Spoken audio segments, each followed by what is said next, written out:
right, they said to enjoy, so we probably should enjoy. Thank you for joining for this very important session that we'll try to figure out what DevOps for developers is, and if it's even for developers, or maybe against them. I'll start with the conspiracy theory. Are you ready? It's going to blow your mind.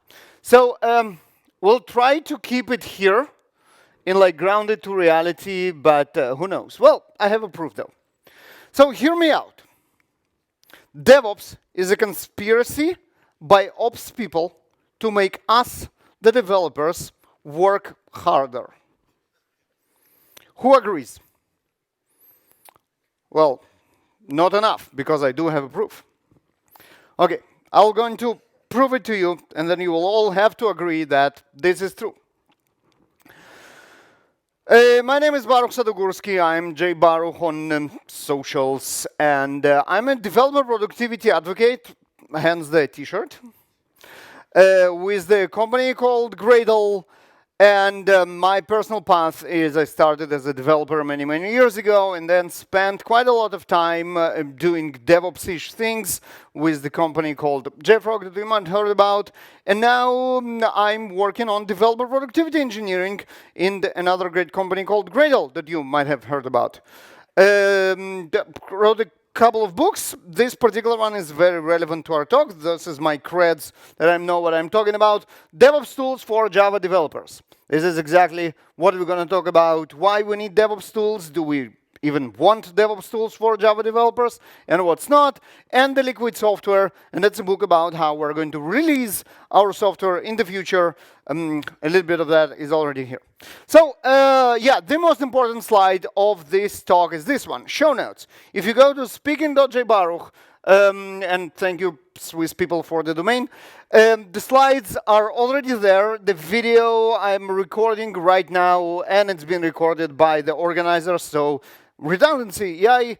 All the links for everything that I'm going to mention, all the books, all the resources, everything is in there. And to make it easier for you to remember, it's conveniently in the bottom of every slide, together with the hashtags DevOps and DPE for Developer Productivity Engineering, and JBaruch on to praise this talk on socials. You can do it right now, even before it started. Give me some credit. That's going to be awesome, because it will. So, as I mentioned, developer many, many years ago. And you know how it works, once a developer, always a developer. So I know exactly what I'm talking about when I'm telling you that DevOps is a plot of ops people to make us, the developers, work harder. Exhibit 1, the Phoenix Project. Who read this book? Not enough of you. You are in luck, whoever who did it, who didn't, because that's the book that you need to read to understand DevOps completely. And it's not boring, it's actually a novel about a certain engineer who invented DevOps and managed to turn his failing company around and win using DevOps. How awesome it is. Very fun to read, highly recommend it. You know where to find it, the link to it right here. So yeah, to understand what this book is about, all we need to do is to look at the cover. The cover has all the main characters in the book. I'm going to go through all of them one by one to make a point. So here on top, we have Patty. She's the director of IT service support. And this is Wes, and he is director of distributed technology ops. Well, Sarah, she's in marketing, and then Steve, he's the CEO. Dick, he's the CFO. This is Bill Palmer. Bill Palmer, he is the protagonist of the story. He is the one who invents DevOps and wins, and he is VP of IT Ops. We have Eric, who is the board member. He kind of feeds the ideas to Bill to invent DevOps. He read another book that it's called The Goal by Eliyahu Goldratt, and this book is a novel about a different theory called the theory of constraints that DevOps is actually based upon. So it's kind of a meta, very fun. Brent, as a lead sysadmin. He is the hardcore engineer in the story, and he is obviously a sysadmin. And then there is John hiding in the back there because he's security. The people hide from other developers. What do you notice?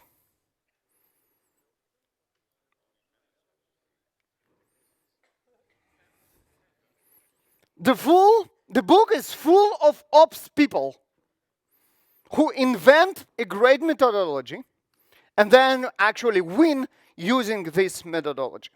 There are some developers in the story, and between you and I, they're not pictured in the best light.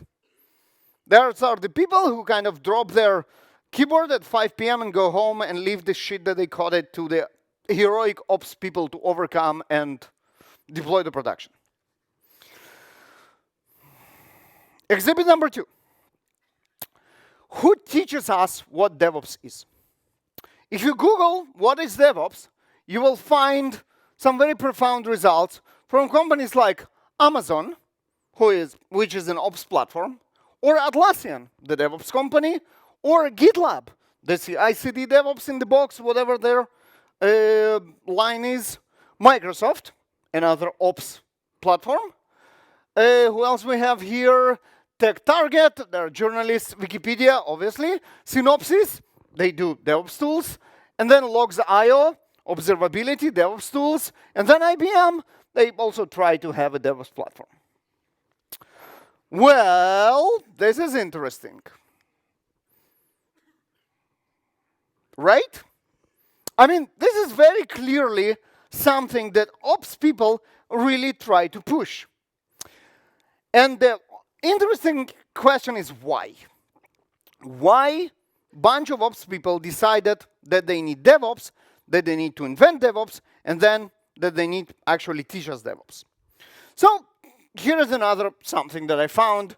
Quora, questionable, but okay. Someone asks, as a Linux administrator, how do I shift my career to DevOps? And then DevOps online trainer for 10 years actually give their advice, which is, well, you already know Linux fundamentals. You're almost there. All you need to do is learn some cloud, something that is called Gits, and Maven for some reason, and then you're good. So basically, you are a sysadmin, ops person, learn cloud and Gits, and you're golden. You're DevOps. And next thing you know, this person goes from making this a year to making this a year, which is kind of nice. And then the next thing you know is there are 20,000 open positions for DevOps engineers, regardless of all the layoffs and what's not, and people making money on certificates for DevOps engineers.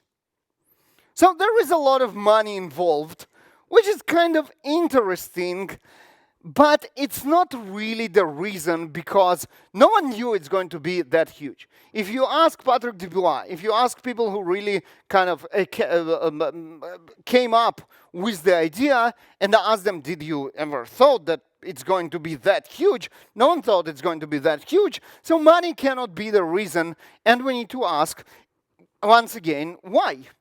And as you know, if you ask why enough times, you will be promoted to an engineering manager. We'll stop at 2. So here's another reason. This is what we call DevOps infinity loop. It looks very familiar. Anyone? This rings a bell? Yeah, what it looks like? What does it remind you of? Well, the opposite of waterfall model, actually, it looks exactly like the agile circle, right? So those are the iterations. This is your agile sprint in which you go to plan, code, build, and test, which absolutely makes sense. We do it on a daily basis. This is our life as developers. Now, for some reason, the ops people decided that they will take this and they will attach their own thing to it, which is release, deploy, operate, and monitor, and say, okay, this is your job now. More proof. State of DevOps report. This is a very, very important document in the DevOps world. I would say the most important. And this is kind of a study of or research of where the industry now in terms of adopting DevOps. Now, this is from an old one, but I think it's very interesting. The new work here is in bold and highlighted for a very good reason. We want to spend our time doing new work because this is where the money is, and also, frankly, this is where the most interesting challenges are. And then there is everything else like unplanned work and rework, stuff like bugs probably, security issues, defects, customer support. This is all great. But this new work, one wonders, what does it mean for people who created the DevOps report? And we can read through the methodology, and we can see what they mean by that. And they mean by that stuff like planned work, business projects, or new features. Well, this is great. But then internal projects, server migrations, software updates, well, changes driven by feedback on completed work, this is fine, but also unplanned work, support escalations and emergency outages. I mean, this is all very fascinating, obviously, but it has very little to do with the work of developers. What is the work of developers? Well, new work is writing code, and then refactoring is writing code, and then fixing bug is writing code. No outages or software updates or escalations. So all the DevOps things is ops people trying to make us, the developers, work harder. Who agrees with me right now? I want to see the number rise. Well, actually less. How is it possible? Doesn't make any sense. Okay, I'll pretend that all of you raised your hand because I had proof. And I will ask you another question. Let's say DevOps is really not our job. Let's say, well, we are not doing any server updates or emergency outages. What is our job as developers? How do we define our job?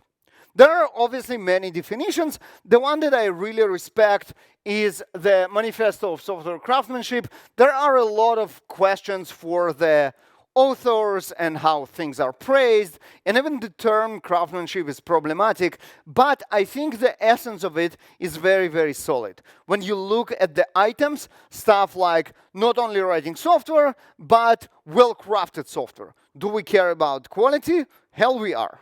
Right? Not only responding to change, but driving value. Do we want to understand what our customer want and be proactive? Sure.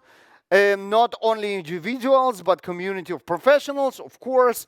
And not only customer collaboration, but productive partnerships. This is all makes a lot of sense to me. I hope it makes a lot of sense to you. But if we want to break it down to a list, look at it and come with a list of software definition of done. What it means for us, the developers, done software. I would go and say something like, we understood what the requirements are. We write clean code that doesn't have a lot of bugs. We write the code that is easy to deploy, right? Getting back to this picture of developers from the Phoenix project that make code very hard to deploy, and then the ops people suffered. We don't want that. We obviously want code that is easier to deploy. And then we met all the non-functional requirements, performance, throughput, security, and then we didn't occur new technical debt. Maybe we fought an old one, great. Tests are passing to the level that our QA is happy with the quality of our code, and then team lead is happy with our velocity and what's not, and product owner, who is the proxy to the customer, is also happy, right? I mean, makes sense? Pretty much. I already mentioned that we care about the quality of our product. And many years ago, I saw this illustration that I was really annoyed with, that says like developer and tester has this animosity, right? They are like hiding a knife behind their backs. Who thinks it's the case? No one? No one. A couple of hands. Yeah. So I completely agree. It's not the case. It absolutely doesn't make any sense because we do care about quality, right? We want to write quality software. And QA people and testers, they're there to help us writing quality software. Not only finding bugs, but also teaching us how to write tests, how to test our software. They are our friends because we take pride in the quality of our software. Sorry for the Soviet meme. Sometimes it kind of just runs away from me. So anyway, what is quality? Quality is a fluent concept. It's a fluent concept because it changes. Let's go back in time. Let's go back to 2007, the first time I looked at the website of my bank. And this is what it looks like. So obviously very naive design. The thing is, the most important part is it didn't do much, right? I could probably check my balance, and well, that's pretty much all. And if I wanted to do something meaningful, I just walked to the branch. There are like news and announcements, and sometimes something like that, like 12 hours maintenance for website quality appeared there. Did I mind? I really didn't, because it didn't do anything anyway. So 12 hours update window was completely okay with me. Is it okay with me now? Of course not. Our standards of quality changed over time. I personally switched the bank over usability of their app. This is how important IT quality became to us, and this obviously puts more requirements of what we perceive as quality. And the problem is that it's not only code. Data affects how our applications behave. And the more data we have, the harder it is to test our software. Seagate predicted 2018, that's the last time they did this, that the annual size of the global data sphere will reach 175 zettabytes next year. What is zettabytes? What is big data for us today? What units? Petabytes. Petabytes is like big data. So like your Googles and Amazons and Microsofts, they operate in petabytes. What comes after petabytes? Exabytes. Zettabytes is the one after. This is a lot of data, like a lot. And what it means that even when we distribute the majority of it to your Googles and Microsofts and Amazons, more and more companies have so much data that testing our application with the relevant amount of data pre-production becomes unfeasible. And that means that this nice tool that let us test something before we dump it on unsuspected users is now gone. More and more companies give up on the staging server because it doesn't make any sense now. We cannot, you remember the promise of staging server. It's the same environment as our production, but we can test of it without any users that will actually suffer. Now, if it has significantly less data, it's not representative anymore. And if we try to put as much data as needed on it, it's just too expensive. So either you just don't have it, or you have a server which is not on par with production, and this means not a real staging server. So what do we do? What do we do? We obviously test in production, right? There is an entire industry of testing in production, and there are like a lot of buzzwords around it, stuff like progressive delivery, stuff like canary deployments, feature flags, and what's not, controlled rollout, it's kind of the big name. Now, the most telling term here, and the one that I like the most, is blast radius. What it essentially means is that when we deploy the production, there will be casualties. People will suffer. We will, for sure, guaranteed, going to deploy code that has bugs and not of a perfect quality. And the only thing we can do is try to minimize the number of people suffering using this entire thing. So what does it mean for us? Recalling that we are developers who care about quality, and now we understand that the real quality that matters is what is deployed to production. What it means for us is that we have to be there when when our code is deployed. It means that we need to be there on call. Now, yes, no one wants to be on call at 3 a.m., but it's your code that's making a mess. No one else can be there except of you.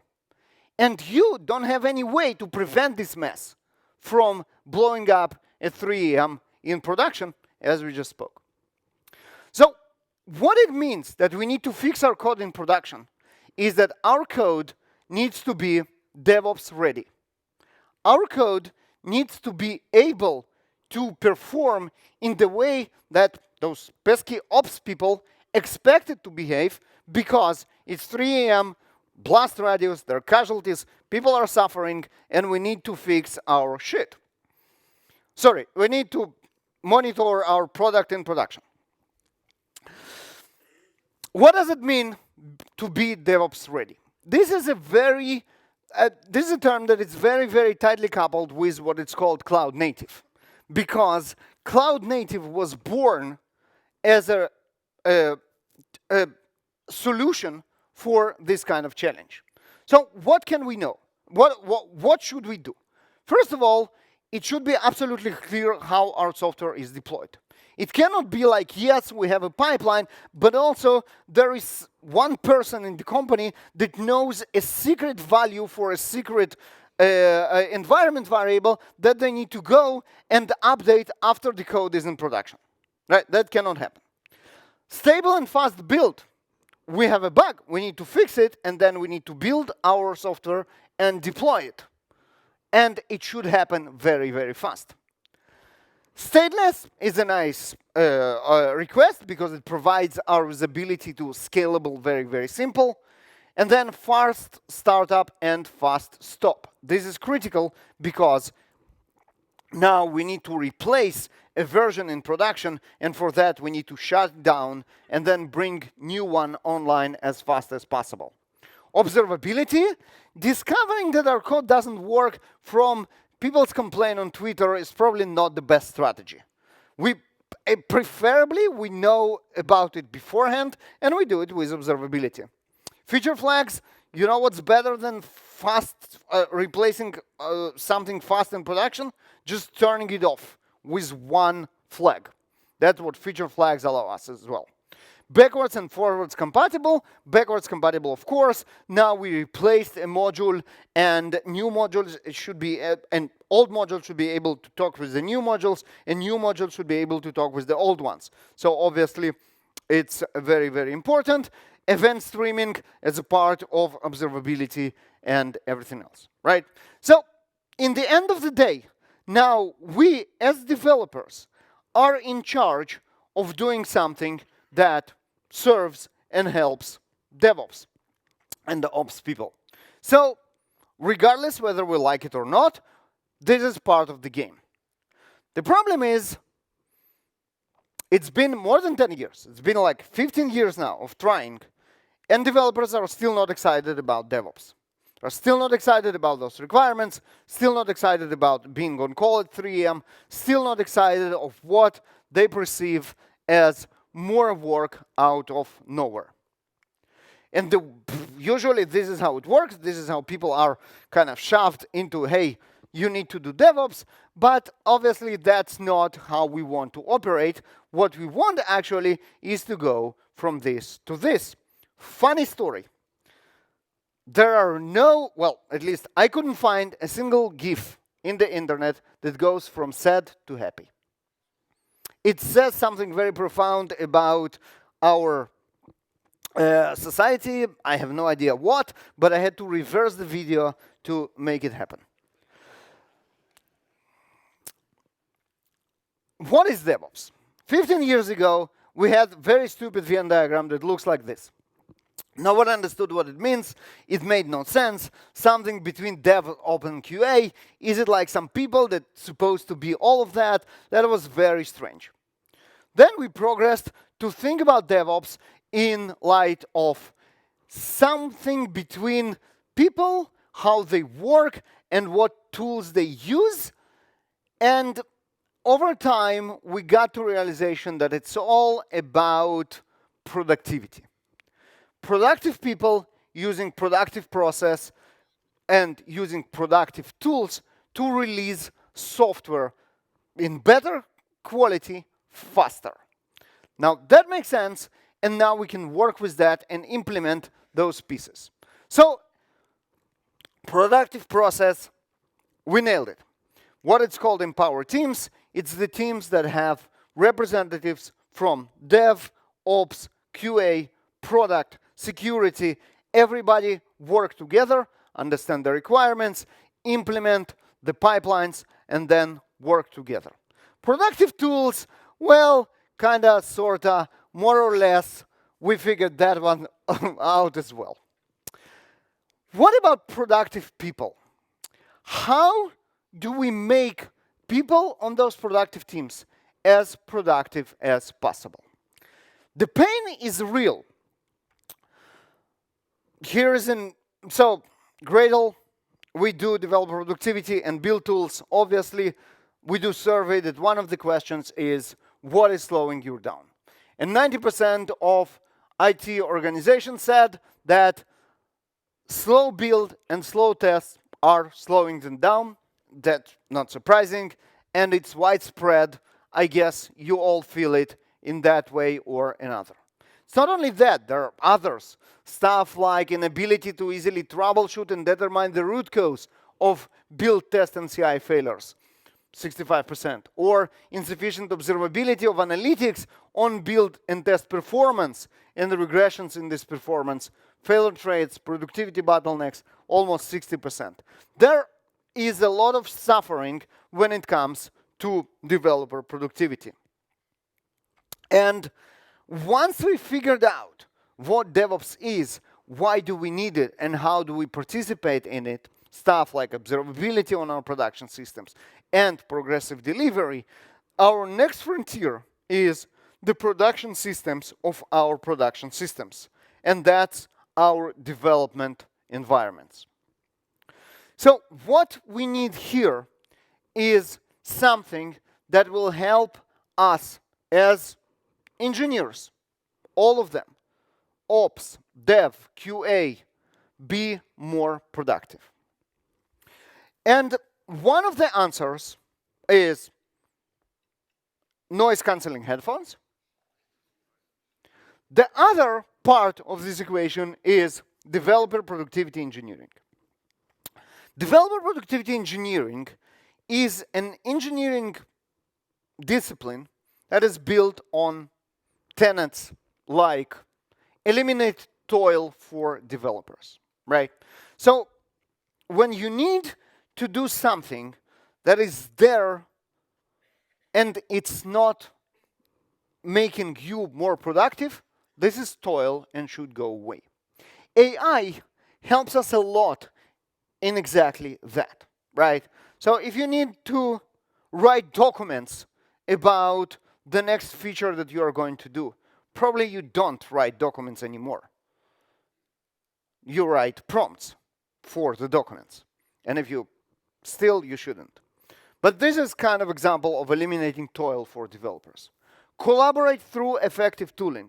Here I also have an example of a failed build. So let's say your build is now failing and you expect that your colleague is to blame. What do? You reach them on Slack. They were doing something, so you interrupt them. And then you dump on them your build log. How productive is that? So there are better ways, and if you can send them a link to the line of code that broke the build, that would be much more productive. So that's collaborative through effective tooling. Prioritize automation, eliminate bottlenecks. This is DevOps tenet. This is actually theory of constraint tenet from the goal that was the kind of inception of the Phoenix project, which was the DevOps and all that. So it's from there. If you optimize in anywhere else except of the bottleneck, you don't optimize at all. So finding the bottlenecks and then optimizing them through automation is the key, not only for optimizing manufacturing process, back to the goal, or ops processes, back to Phoenix project. It is actually also true for your developer environment. Rigorous observability for proactive improvement. What does that mean? We have observability. We solved observability. We solved observability out. There are tons of companies that do and excel in observability. Your Datadogs and Splunks and Logs.io and who's not. But what do they observe? 100% of those companies observe one thing: your production environment. Is it a bad thing? Of course not. You'd better observe your production environment. But we can do more. We can do the next step into your developer environment and observe it as well. Organizational mindset. This is something that we managed to get for DevOps. And ask any company now, any manager now, in any company, they will tell you, yes, we think about DevOps day and night. Do they think about developer productivity? Nah, I bet they don't. And if they do, they don't think about it enough. Outcomes over output. Remember the failed build? The entire log is the build output. The line why this build is failed is the build outcome. We really need more outcomes and less output. The last one that I want to talk a little bit more about, which is, I would say, one of the most important one, is foster faster feedback. Fostering faster feedback is absolutely critical for us to be more productive. So, wait a second, I have some problem here with the slides. Oh my God. Here we go. Feedback efficiency. What is feedback? We write our code in our IDE of choice, which is obviously JetBrains IDE, or maybe not, but yes, it is. Sub-seconds feedback efficiency, right? We type our code, and it immediately marks if we typed something wrong. Build. We expect the build to finish fast and get feedback in seconds, ideally. CI will take longer, and then feedback for production. Remember, we are waiting for feedback in production because that's the really feedback that matters for our quality, will take even longer. If we plot it on a diagram, we'll see how the more left we shift towards the developer, the faster feedback we expect. Now, this is the expected feedback efficiency, but there is an exception. And this painful exception is build. Unfortunately, our build is much slower than we need it to be. Thinking about build in terms of it has tests and it gives us as much feedback as possible. Whose build here is less than 1 minute? Couple of hands. How about less than 3 minutes? More, I would say, what, 15%? How about less than 5 minutes? That's less people. I don't know how it's possible. Because if you have build that is less than 3 minutes, it's obviously less than 5. Okay, never mind. I'll stop asking questions. It doesn't work. So yeah, our build is painfully slower than we want it to be. And the problem with slow build is that it is a very specific type of feedback. There are two types of feedback, asynchronous and synchronous. And asynchronous build is stuff like your CI. Now, your CI can be slow, and it's definitely slower than whatever your local build, 5 minutes, 10 minutes. It can take half an hour, and what's not. And it's absolutely fine. It's fine because you don't wait for it, right? It will take whatever it will take, and it's very annoying when it breaks. But you don't wait for it. It runs whatever it runs. Synchronous build, like synchronous feedback, like build, you want to wait for it because it's part of your synchronous routine. You want to wait for it in the flow, but then obviously when it is slow, it's very annoying. You will start to multitask. You will check your email, you will check your Slack, you will do other stuff. I promise not to ask questions, but I will. How long it will take you to come back to the build to see if it's finished or failed? Who thinks less than 5 minutes? Couple of hands. Who thinks less than 10 minutes? Okay, lots of hands. Who thinks it will take 20 minutes? Some hands. All right, so I have bad news for you. Science.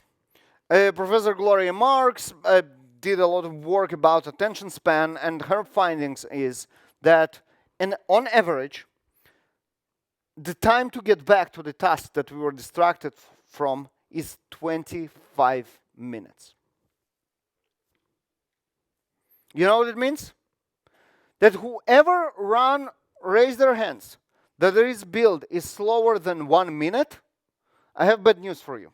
Your build is 25 minutes. Not funny. Very scary.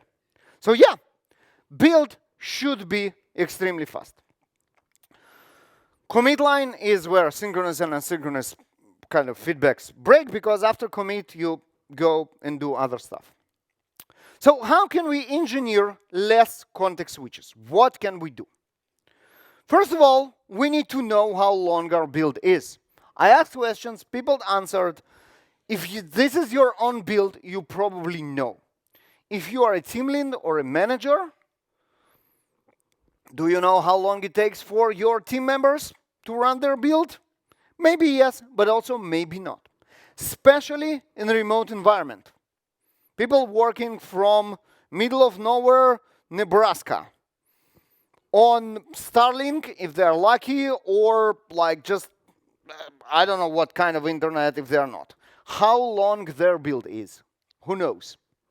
Probably no one. Once you realize that you can optimize your build, the next step will be avoiding what didn't change. There are a couple of techniques to do it. The one is baked into your build tool, and that's incremental build. If you have a modular structure of your build tool will skip the modules that didn't change and will only try to test what your modules that you changed affected. The problem is that it's not great. First of all, it relies on architectural decisions that might be all kinds of sorts of, but also it relies on build artifacts to realize what was built and what's not.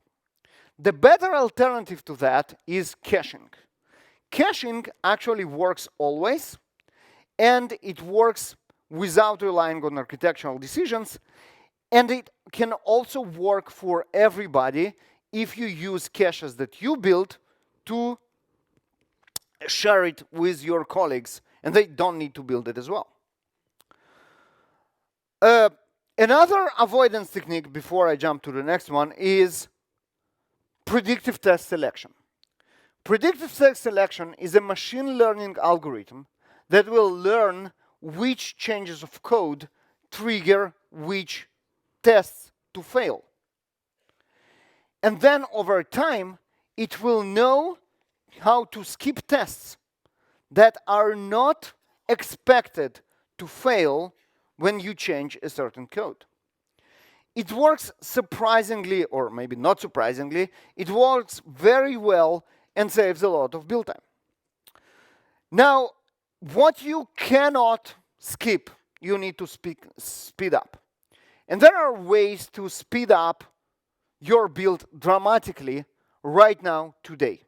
First, use the entire power of your local machines.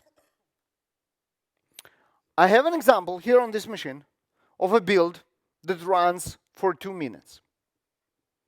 I change one line of code in my build, and that is use all the available cores. And the build goes from 2 minutes, 120 seconds, to 10 seconds.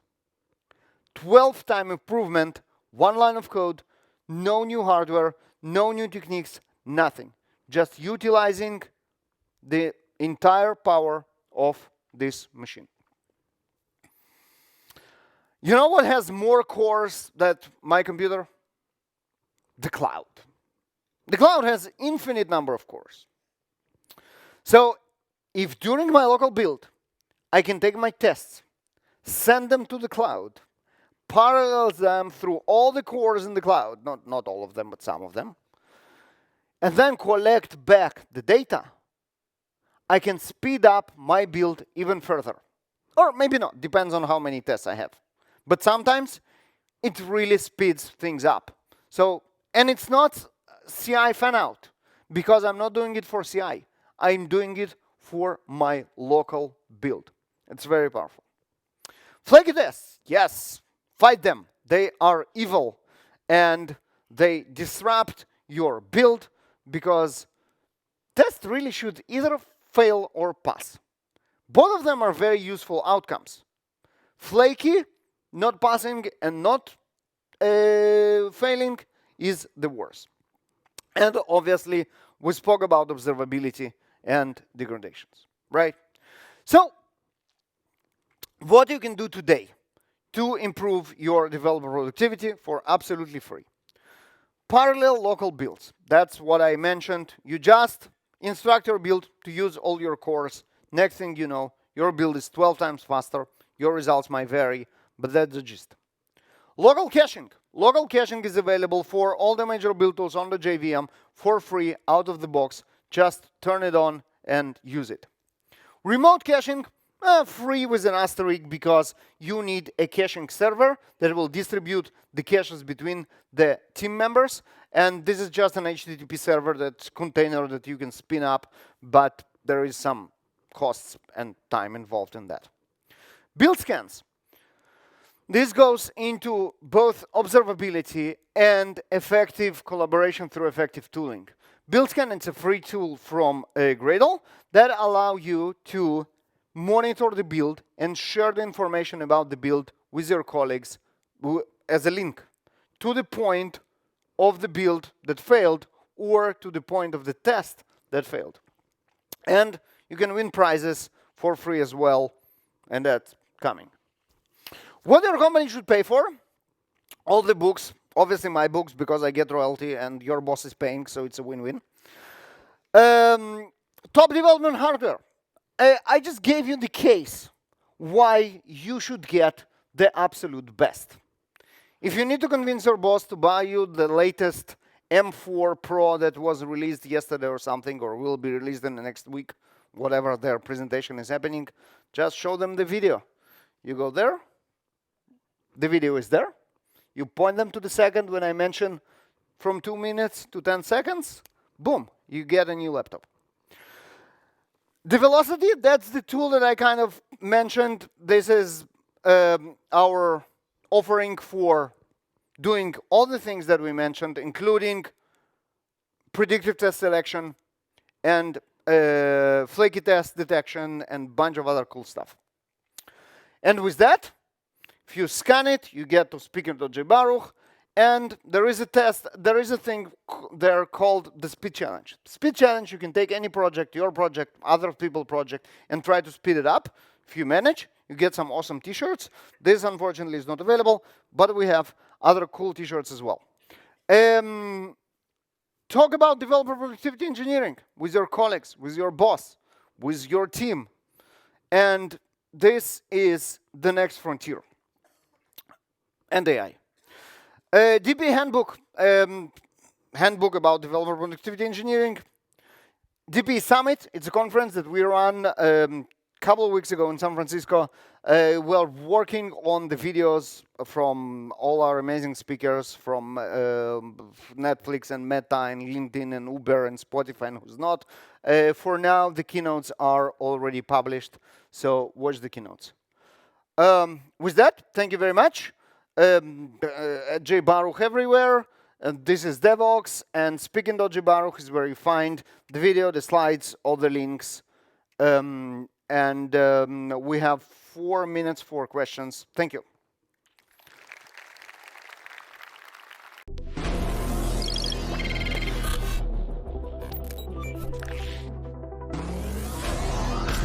All systems are nominal. Initialize Genesis sequence.